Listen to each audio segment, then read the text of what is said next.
Sebelum menyimpan data di data warehouse, perusahaan menggunakan Hadoop untuk menganalisis data dengan volume besar, serta memfragmentasi area untuk data yang terstruktur ataupun tidak. Lalu, apa definisi Hadoop?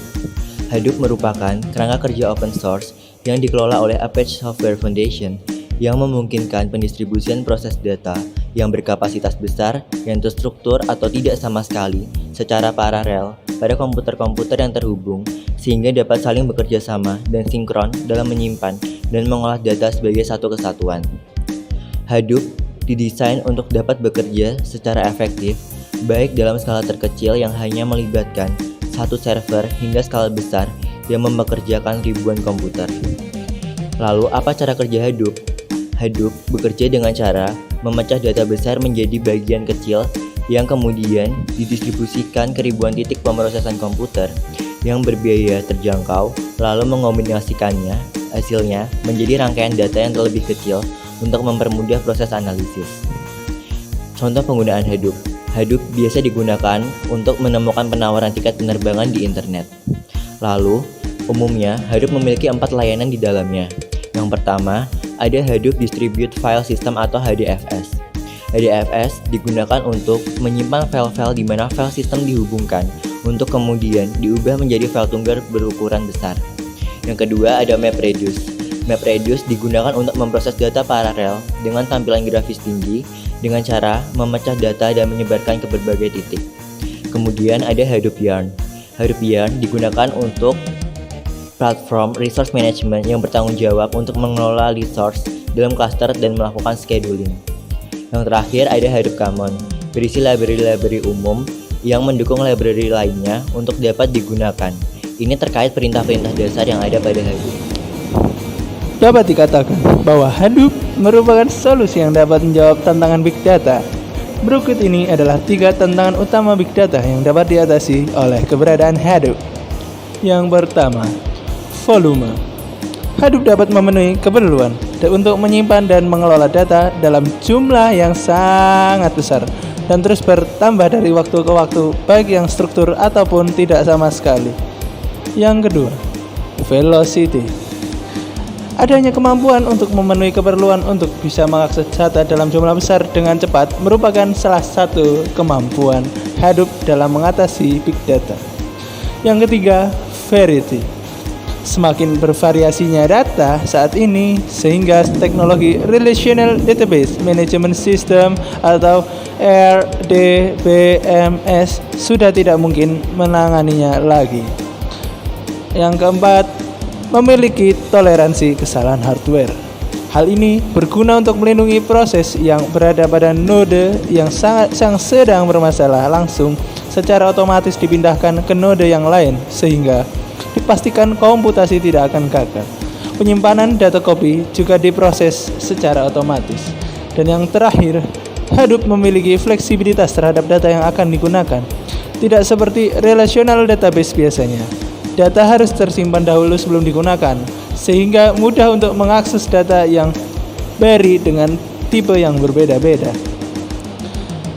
Hadoop juga memiliki beberapa kekurangan atau limitasi, yaitu sebagai berikut. Yang pertama, tidak cocok untuk OLTP atau Online Transaction Processing. Yang kedua, tidak cocok untuk OLAP atau Online Analytic Processing. Yang ketiga, tidak cocok untuk DSS, Decision Support System. Dan yang terakhir, MapReduce hanya bisa berjalan dengan batch atau secara periodik dan tidak bisa terus-menerus secara real time. Hal ini membuat MapReduce tidak bisa mengolah data dalam bentuk streaming tanpa henti, seperti misalnya tweet dari Twitter atau feed dari Instagram atau sebagainya. Terima kasih. คว้าตัวตีเขาไปเป็นมะเร็งกิงกองสารน้องกองแกงมาลงมาแนงมับปะลงปองแปงงองแงงงองแงงในชีวิตเธอคว้าตัวที่เขาไปเป็นมะเร็งกิงกองสารน้องกองแกงมาลงมาแนงมับปะลงปองแปงงองแงงงองแงงในชีวิตเธอ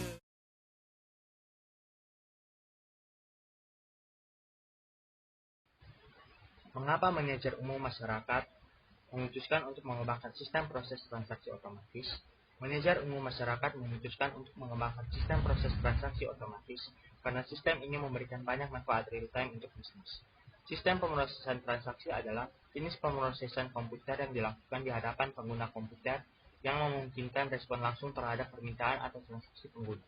Semua sistem pemrosesan transaksi otomatis menghasilkan produktivitas, keandalan, ketersediaan, dan peningkatan kinerja yang lebih tinggi serta dapat mengurangi biaya operasi. Beberapa contoh sistem pemrosesan transaksi adalah ATM, kartu kredit, pembayaran online, dan bentuk perdagangan elektronik lain. Mengelola transaksi dengan baik merupakan faktor penting dalam keberhasilan bisnis, karena setiap bisnis pasti berurusan dengan transaksi.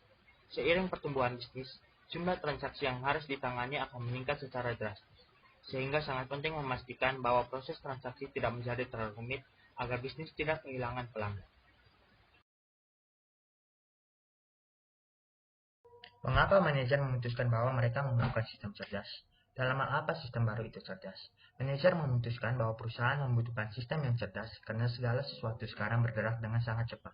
Transformasi digital dan manajemen data adalah kunci untuk bisnis apapun, terutama di sektor perbankan. Melalui digitalisasi sistem kerja, mereka dapat mengurangi beban mereka dalam mengelola aktivitas korporasi. Bank mampu mempertahankan kompetensi karena memperoleh keunggulan kompetitif dibandingkan bank lain dalam industri yang sama. Sistem baru itu cerdas jika mampu untuk beradaptasi dalam mencapai tujuan pada lingkungan yang baru. Sebagai sistem yang mampu menirukan perilaku manusia, sistem mempunyai ciri khas yang menunjukkan kemampuan dalam hal menyimpan informasi, menggunakan informasi, dan menarik kesimpulan berdasarkan informasi tersebut. Sistem berkomunikasi dengan penggunanya dengan penangkapan, pemodelan, dan penyimpanan kecerdasan manusia untuk menyelesaikan masalah melalui pengolahan citra, perencanaan, dan peramalan. Apa peran manusia dalam keputusan sistem baru? Manusia dibutuhkan. Apa peran manusia dalam keputusan sistem baru? Manusia masih dibutuhkan untuk menangani sistem baru atau kesalahan kritis yang tidak dapat diputuskan oleh sistem. Jika terjadi kesalahan kritis, maka mengganggu operasi sistem bank. Tim pendukung produksi bank beraksi dan menggunakan alat yang tersedia di platform Infojik dapat menyelesaikan masalah dalam waktu yang jauh lebih singkat daripada dengan sistem manual. Mengapa manajer memilih platform Infojik? Manajer membentuk platform Infojik karena platform Infojik adalah sistem berbasis aturan yang memungkinkan pengembangan aturan bisnis yang rumit untuk memvalidasi integritas. Platform data perusahaan Infojik memontori transaksi dalam menjalankan lingkungan bisnis yang pada data. Platform data perusahaan Infojik memonitor transaksi yang masuk memberikan keseimbangan dan rekonsiliasi, serta mengidentifikasi dan memprediksi penipuan dan perilaku pelanggan. Siti Ropea